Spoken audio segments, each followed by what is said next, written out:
Guys আসসালামু আলাইকুম। কি অবস্থা সবার? তো আজকে হয়তো আপনারা আমার থাম্বনেল এবং টাইটেল দেখে বুঝে গেছেন আমি কি বিষয়ে কথা কইতেছি। সরব আপনার জীবন এবং শিমুল তার এতটা পরিমাণে বোকা যা মুখের ভাষা নাই। যে দেখতেছে যে কোকা কোলা নিয়ে বয়কট চলতেছে, যে এগুলা ঝামেলা চলতেছে, তারা এইসব পণ্য নিয়ে কি কারণে অ্যাড বানায় আর কি কারণে অ্যাড দেয়। তারা একটা ফেমাস ছিল, ওদেরকে সেলিব্রিটি বানাইছে কে? আমাদের মতো জনগণরাই তো দেখে ওকে সেলিব্রিটি বানাইছে। ওই জনগণ যদি না চায় ওরা কি অভিনয় করতে পারবো? তো এইগুলা নিয়ে এখন ফেসবুক কন, টিকটক কন, সোশ্যাল মিডিয়া সব ধরনের প্ল্যাটফর্মে অগরকে মানুষ ছিচি দিতেছে। যা পরিমাণে যেগুলা কথা, যেগুলা মনে করেন যে দেখলে আপনারা অবাক হয়ে থাকবেন। এরা অনেকেই ভাবতেছে যে সবাই মনে করেন যে কাজল আরফিন অমি নাকি এই অ্যাডটা বানাইছে, কিন্তু কাজল আরফিন অমি তার প্রোফাইলে একটা ফেসবুক পেজে তার স্ট্যাটাস দেওয়ার পরে সে বলছে যে এইগুলোর ভিতরে সে কোনো জড়িত না, একদমই জড়িত না। একদম মানে কি বলবো, আর মুখে কোনো ভাষা নেই যে এইসব পণ্য কিভাবে ওরা দেয়, এরা কিভাবে রিভিউ দিতে চায়। কিছু বেশ কিছুদিন আগে কিন্তু রোনালদো এইসব একটা পণ্যরে সরায় দেওয়ার পরে বেশ কিছু ক্ষতি হয়েছিল।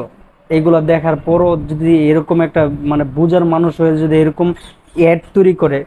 বর্তমানে অনেক ধরনের পণ্যের অ্যাড আছে, কিন্তু এই কোকা কোলার অ্যাডটা বাংলাদেশে খুব কম। তো এই অ্যাড দেখার পর জনগণ পুরা চাইতেছে অগর দুজনে বয়কট করতে নাট্য জগৎ থেকে।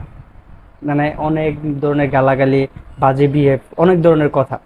তো এইসব কারণে যদি এই সিম্পল একটা কারণে যদি এখন ওরা চাইতেছে যে ওরা জনসমুদ্রে আরো চাক ভালো করে বলুক যে আমরা ক্ষমা চাই, মানে সবাই বলতেছে ওরা ক্ষমা চাওয়ার কথা।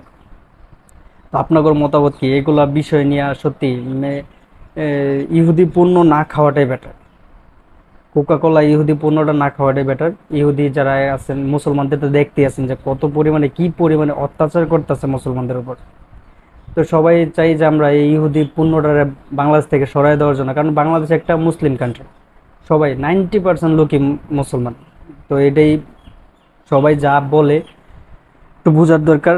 আর আমার মতে এই যে অ্যাডটা এটা এটার থেকে ইউটিউব কোন, ফেসবুক কোন, টিকটক সব জায়গা থেকে এটা রিমুভ করে দেওয়া উচিত, এটা বয়কট করে দেওয়া উচিত, যে এই অ্যাডটা যাতে আর না চলে। এই অ্যাডটা একদমই বন্ধ করে দেওয়া উচিত। আর যারা শরফ আহমেদ জীবন এবং শিমুল যে কাজটা করছে তারা অবশ্যই একটা, ওরা ওইভাবে না বললেও নিজেদের ফেসবুকে একটা প্রোফাইল দিয়া বলা উচিত যারা ভুল করছে জিনিসটা। সবাই ভালো থাকবেন, আল্লাহ হাফেজ।